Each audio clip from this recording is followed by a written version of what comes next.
Horizontes culturales. Arte. Pueblos originarios. Fiestas y tradiciones. Educación artística. Gestión cultural. Creación. Identidad. En Horizontes Culturales vamos al encuentro de espacios para la convivencia y la imaginación. Horizontes culturales. Un programa del Instituto Sonorense de Cultura. Bienvenidos a una nueva edición de Horizontes Culturales, un programa del Instituto Sonorense de Cultura en colaboración con Televisión Educativa. El día de hoy estamos de manteles largos porque está el maestro dramaturgo Cuthberto López. Cuthberto, bienvenido. Hola, ¿qué tal? Maestro, antes de entrar en su vasta obra, yo quería primero empezar con quién es Cuthberto López. Me imagino a un chamaquito salido de Benjamín Hill, nació en 1964 para balconear ahí su edad. ¿Cómo inicia Cuthberto en la escena de teatro? Bueno, yo inicié prácticamente en la secundaria. Un día escuché unos gritos ahí en la Segurada, que está frente a la secundaria técnica número 11, creo que es, la Prevo. Y andaba jugando básquetbol y escuché unos gritos en una ventana y estaban unas personas ensayando ahí. ¿Qué es esto? Entonces ya entré y me di cuenta que era teatro. Y empezó en la secundaria a ver una obra de teatro con el maestro Raúl Ortiz, el maestro Merino me dio clases de teatro en la secundaria y ya toda la preparatoria y a partir de ahí toda mi vida ha sido dedicada al teatro. Maestro, ¿qué fue lo que encontró en el teatro? ¿Qué fue lo que le llamó tanto la atención? Yo creo que todavía no encuentro la respuesta, por eso lo sigo haciendo. Hay una especie de satisfacción, de placer, de goce, muy extraño que se genera cuando estoy practicando las distintas etapas del teatro, la de promotor, productor, escritor o director e incluso técnico, porque me he abordado como técnico, escenógrafo, trabajé un tiempo haciendo escenografías, iluminando, y hay algo que es como todavía inacible, como que todavía no alcanzo a comprender, y ese es el misterio, yo creo, que me tiene atado todavía a esta actividad. Hay un placer que es indescriptible, que tú no lo puedes expresar al momento de la creación, que eso es algo que vive quien lo hace y que difícilmente lo puedes tú verbalizar. Pero exactamente ese misterio es lo que me tiene atado a esta actividad. Maestro, me imagino que empezó como actor, como intérprete en talleres. Como mimo y como actor, sí, pero muy pronto empecé a ser director, muy joven y luego maestro. De pronto, lo que menos me gusta del teatro es dar clases.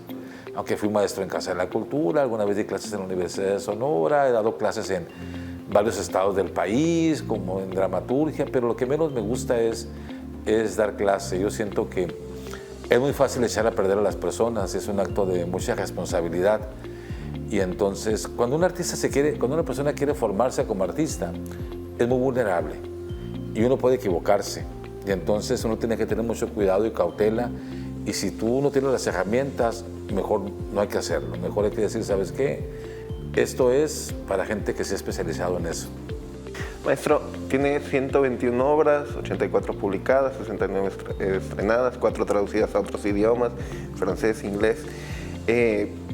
¿Cómo empezó Cuthberto López a encontrar su voz como narrador, como dramaturgo? ¿Cómo fue ese proceso? Yo empecé escribiendo teatro porque estaba trabajando en el kiosco del arte. Me mandaron castigado por grillo a la Casa de la Cultura y pasaba largas horas mirando ahí a la gente que pasaba, a la gente, a los ricachones, y vendía sodas a las personas de servicio que iban ahí, lavaba los baños. Entonces dije, me voy a volver loco. O sea, no puedo estar 8 horas aquí. Y entonces, a mí siempre me gustó leer desde chamaco y escribí un poco de cuento, un poco de poesía, pero ya hacía teatro. Y entonces dije, pues voy a entretenerme. Entonces empecé a escribir 3 obras de teatro al mismo tiempo. Calle del Oro, Dios lo bendiga y El último dragón. Y me gustó. Me sentí cómodo. Después estaba dirigiendo teatro y me enojaba mucho con la gente de teatro, con mi grupo de teatro, porque llegaban tarde, porque yo sentía que no le tenían el amor. Dije, me voy a dedicar a algo en lo que ni llegue tarde, o sea, que el único responsable sea yo. Entonces empecé a escribir y me fui sintiendo más cómodo, a la gente le agradó mi trabajo, yo sentí que era parte de lo que yo podía hacer. Me gusta mucho el acto de la escritura, me gusta mucho la lectura.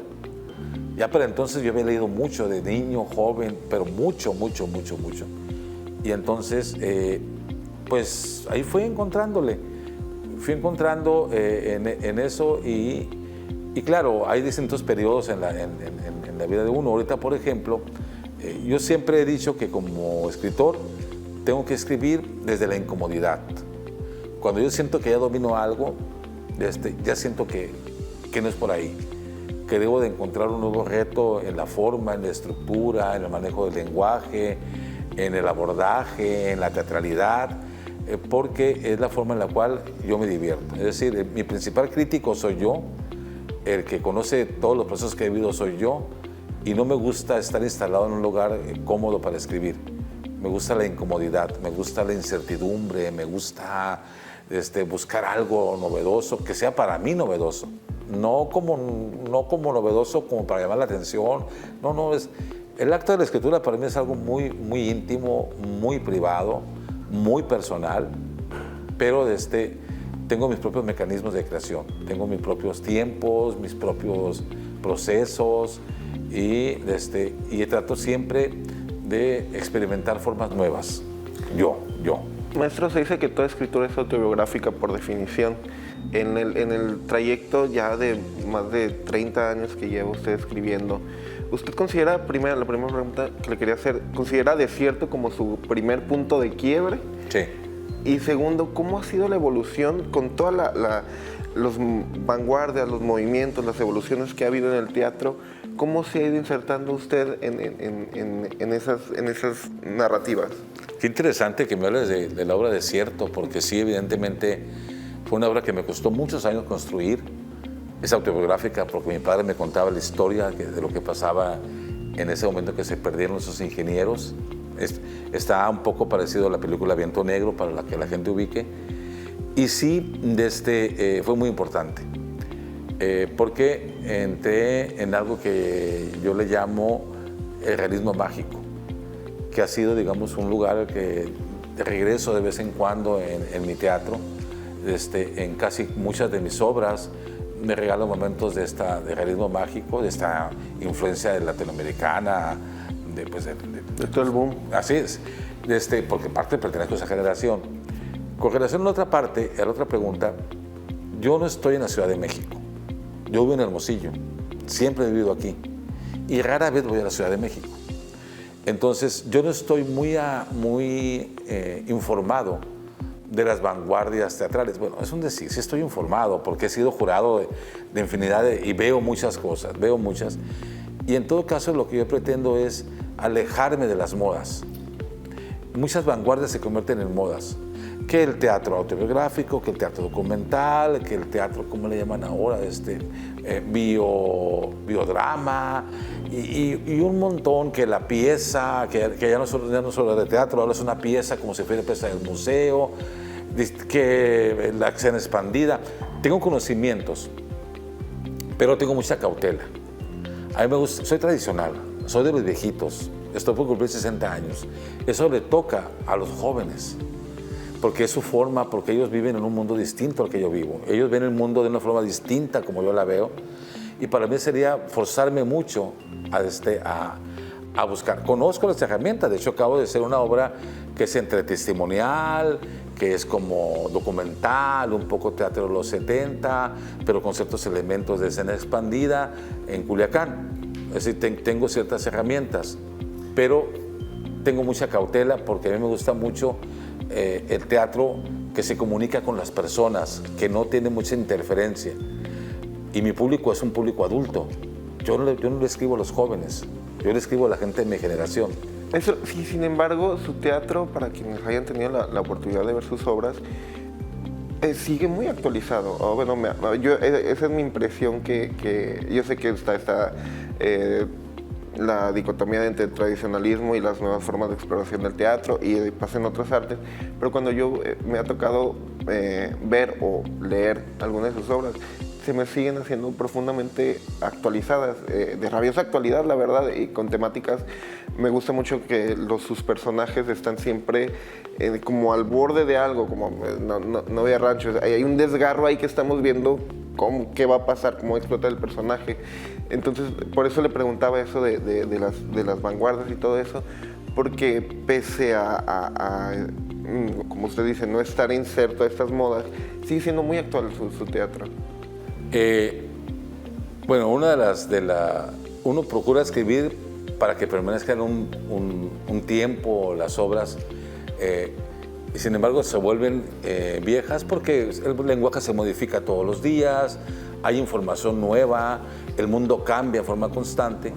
Sin embargo, el dolor, las tristezas, el dolor, las alegrías, las preocupaciones siguen siendo básicamente las mismas. Entonces, mientras en las obras se explore el dolor, se exploren esos mundos, seguramente tienen algo de vigencia. Lo que es más importante en el teatro es de qué se habla en el sentido profundo. Y en la medida en que uno aborde la profundidad de la naturaleza del ser humano, en esa medida pueden tener un poco más de vida, pueden ser un poco atractivas, porque se produce la empatía con el lector y con el espectador, que es a final de cuentas lo que le da vigencia. Aunque la forma sea vieja, pero sí hay ahí, también hay cierta habilidad. No poner, por ejemplo, cantidades, no meter recursos como el teléfono celular, cosas que luego pasan de moda, que cuando tú las lees sientes que te estorba eso. Hacer cosas como escribir obras como muy en el conflicto y muy animales, muy instintivas, muy básicas, violentas, que te conmuevan, que te inquieten, que ir a la esencia. Dice una persona que mis obras de teatro, los personajes no tienen biografía, no sabemos qué les pasa antes, ya comienzan las obras y ya están instalados en el pleito, en lo que está pasando, porque esa es la forma en que yo veo el teatro. Okay. Por eso quizá tengan un poco más de permanencia de las obras, ¿no? Maestro, nos hablaba ahorita de sus obras, de los personajes. Con 121 obras que ha escrito, ¿cómo se hace para convivir con todos esos personajes que se han creado? O deja tú cómo se le hace para no repetirse. Yo he encontrado en mis obras que hay elementos de unas obras en otras. No es deliberado, son las obsesiones que tiene mi mente. Y siempre hay esa inquietud de cuándo va a surgir el nuevo personaje, ¿no? Porque claro, para escribir una obra de teatro ocupas un personaje, o dos, o tres personajes. Ocupas lo que le llaman a algunas personas, que a mí no me gusta, una huella de dolor. O sea, algo que suceda que sea dramático, algo que le va a importar a la persona que te va a leer y que te va a ver, y que le va a producir repulsión, o empatía, o inquietud. Y recuerdo mucho a mi madre cuando fui a ver el estreno de Yamaha 300 hasta la Ciudad de México. Mi madre dice que estaba viendo la obra así, que no la podía ver porque era tan violenta la obra, tan fuerte, tanta violencia. Que para situar es del mundo del narco. El mundo del narcotráfico, sí, una obra que se pegó. Creo que ganó también el concurso del libro sonorense, no me acuerdo, y luego se estrenó en México en la UNAM. Pero siempre uno anda en la casa de personajes. Los que conviven conmigo se inquietan mucho porque siempre estoy preguntando, siempre estoy viendo el mundo, siempre estoy alucinado y miro una cosa y miro la otra y voy registrando, porque hay una imagen de que el escritor es como un cazador de mariposas, que va con la red, uno va así con los ojos abiertos así, mirando y preguntando y va sufriendo el mundo. Y de pronto, por ahí cuando uno se pone a escribir, uno siempre tiene proyectos de escritura. Yo tengo varios proyectos de escritura que siempre tengo tareas pendientes por hacer. Pero sí, los personajes son algo extraño. Se me han aparecido. Cuando estaba escribiendo una obra que se llama Abro y cierro los ojos, sobre un esquizofrénico llegó a mi oficina en la Universidad de Sonora y empezó a decirme cosas relacionadas con la obra, pero de la nada. Dije, qué fuerte, porque sí he convivido con algunos compañeros dramaturgos y de pronto los personajes se les aparecen. Es parte de nuestro mundo mágico. Maestro, yo se lo digo, yo creo que ya se puede hablar de un universo, si se me permite perdón, si me permite el atrevimiento, de un universo cuthbertiano. Hay un elemento que siempre me ha llamado la atención de lo que he leído y de lo que he visto, eso es que es el humor. Hay un humor áspero, ríspido, negro en muchos sentidos. ¿Cómo se construye eso? Porque hay que tener talento para hacer reír, porque generalmente está en situaciones límite y surge la risa. ¿Cómo se hace para construir ese humor?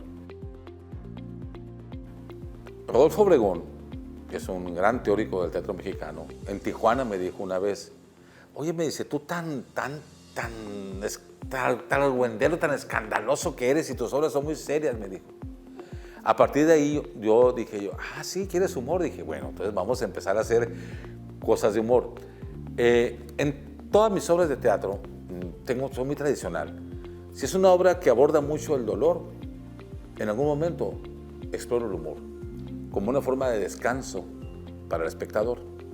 Si es una obra enteramente de humor, abordo en algún momento el dolor, también para un descanso del espectador. Son mecanismos simplemente que uno conoce para que lo que uno quiere decir, que se esconde. O sea, un escritor, yo en mi caso, lo que quiero decir lo escondo. Mis personajes no lo dicen abiertamente. Se va construyendo en la mente del espectador desde mi punto de vista de lo que quiero hablar. Pero no es de lo que quiero hablar, de lo que quiero que sientan. Yo hago un diseño, me pongo muy enfadoso, voy a diseñar el tránsito emocional de los espectadores. Y para eso utilizo el lenguaje, utilizo las imágenes, utilizo todos los elementos, todas las herramientas, que casi ya no uso cotaciones yo, que hacen indicaciones para construir un paseo emocional del espectador. Pero el humor, en especial, es algo que no es tan sencillo de construir. Creo que influyó en mí un texto de Henry Bergson que se llama La risa, un teórico alemán, que lo leí muy joven y que los mecanismos de cómo es el humor y cómo está relacionado con el dolor. Porque no necesariamente, como decía Virulo hace poco, una cosa es el humor y otra cosa es la comicidad. Entonces, sí hay ahí algo que quizá no te puedo explicar muy bien cómo funciona, pero tiene que ver también con la personalidad, con la forma en que uno ve al mundo y también, ¿por qué no decirlo?, con la forma en que uno es infeliz y trata de esconder esa no felicidad a través de la escritura. Maestro, ahorita que ponían la figura de cazador de mariposas, se me vino a la mente Perec, un escritor francés, decía que él se iba a Marsella a escuchar, en un café, a escuchar las conversaciones, y de ahí empezaba a sacar sus historias para sus cuentos, para sus novelas. Siempre he pensado que el escritor tiene un tercer ojo para ver la naturaleza humana, más allá de lo material, de la realidad. ¿Qué ha encontrado usted en la humanidad, en la naturaleza humana, que le sigue impulsando a seguir escribiendo sus obras? He encontrado que hay poca solidaridad. He encontrado que hay mucha ignorancia emocional. Es decir, no sabemos cómo comunicarnos emocionalmente. He encontrado que hay mucha violencia. He encontrado que hay una moral muy castrante. He encontrado que hay problemas en la educación, en el seno de la familia. He encontrado, digamos, casi cada obra trato de abordar algo que sea vital y que poner el dedo en la llaga sobre algo.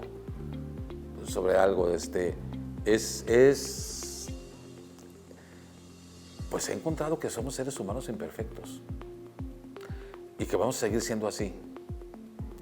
Y ese es, a final de cuentas, el material con el que yo trabajo. Me pones a pensar mucho, ¿eh? Cálmate ya, por favor. Maestro, ya finalmente hay algo que mencionó en el primer bloque, que hablaba de que usted ha hecho casi no va a Ciudad de México, hace teatro desde aquí de Hermosillo, que lamentablemente en México hay un centralismo muy fuerte, que es no se ha podido romper. Entonces usted hace teatro desde la periferia. Y desde ahí usted ha construido un nombre, ha construido un estilo, ha construido ahorita lo que le decía un universo. Pero ¿cómo no se arrepiente de no haber ido a México? En su currículo tiene una frase que me gustó mucho, porque creo que lo pinta de cuerpo entero para bien, de que no piensa usted en la trascendencia, piensa en el aquí, en el ahora. ¿Cómo ha sido ese proceso de decidir? A ver, la gente dice, es que va a ser inmortal cuando te mueras. Yo va a estar muerto. O sea, yo no me voy a dar cuenta si mis obras, si no mis obras. Uno se muere y se muere, se acabó. Si existe otra, yo no creo que en otra dimensión estemos mirando para abajo. ¿Qué pasó con la obra? ¿Se puso o no se puso? ¿Se equivocó? Eso no sucede. Eso no sucede. Entonces, no aspiro a ser ni trascendente en vida, ni trascendente muerto. O sea, no. Lo que yo aspiro es seguir teniendo alegría de escribir, gusto por la escritura, seguir encontrando placer en lo que hago. Y sí temo, como lo comentaste fuera de cámaras, temo que algún día va a llegar cuando diga ya, se acabó. Ya no hay más que hacer en este asunto. Así como un día dije, yo no voy a ser actor, yo no voy a ser mimo, yo no voy a ser maestro, que ahora quiero regresar a ser maestro, solamente de dramaturgia. Tener la capacidad de decir, se acabó el escritor, ¿qué sigue? Porque es una sola vida. Como dice una canción, aferrarse a las cosas detenidas es ausentarse un poco de la vida. ¿Esa es su filosofía de vida, maestro? Pues sí. Uno a veces tarda mucho tiempo aferrado a algo y se libera. En muchas. Y siempre se va aferrando, uno tiene que aprender a liberarse. Sobre todo cuando los años se le vienen encima a uno y ya ves que la otra orilla está muy cerca. Entonces tienes que decir, no, espérate, no, vámonos. Tengo que vivir esto. Pero sí. Y bueno, nunca me fui a la Ciudad de México. Te voy a platicar una anécdota rápida. Mi sueño era estudiar en la Veracruzana teatro. Y creo que con eso vamos a concluir. Y hace muchos años se estrenó una obra mía en la Veracruzana, La Esperanza, con la compañía más importante de teatro universitario. Y estaba mirando al rector de la Veracruzana y estaba yo así nervioso. Entonces, ¿qué le pasa? Me dice, fíjese, yo quise estudiar aquí, en esta universidad, y no pude. Pero ya llegué, le dije. Estamos en el estreno, en una universidad muy importante, de una obra muy importante para mí en mi vida. Igual llegué a la Ciudad de México, se han estrenado 8, 10 o 12 obras en la Ciudad de México. He estado en los foros, digamos, más importantes de la Ciudad de México con mis obras. Pero no son mías ya, son de los que las montan allá. Una obra deja de ser de uno, es una parte nada más de un fenómeno que se llama teatro. Y uno tiene que tener muy claro hasta dónde es el límite del dramaturgo y dónde comienzan los terrenos de los otros creadores. Claro. Maestro, lamentablemente el tiempo se nos acaba. Muchas gracias por su tiempo, muchas gracias por su sabiduría. Un placer haberlo entrevistado. Gracias. Esto fue Horizontes Culturales. Muchas gracias por sintonizarnos. Los esperamos en la siguiente edición. Horizontes Culturales, gracias a la televisión educativa, Sonora, y al Instituto Sonorense de Cultura. Pero que se oiga bien, televisión educativa. Gracias. Gracias.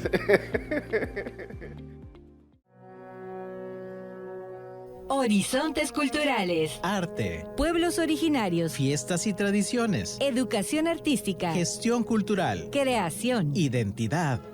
En Horizontes Culturales vamos al encuentro de espacios para la convivencia y la imaginación. Horizontes Culturales. Un programa del Instituto Sonorense de Cultura.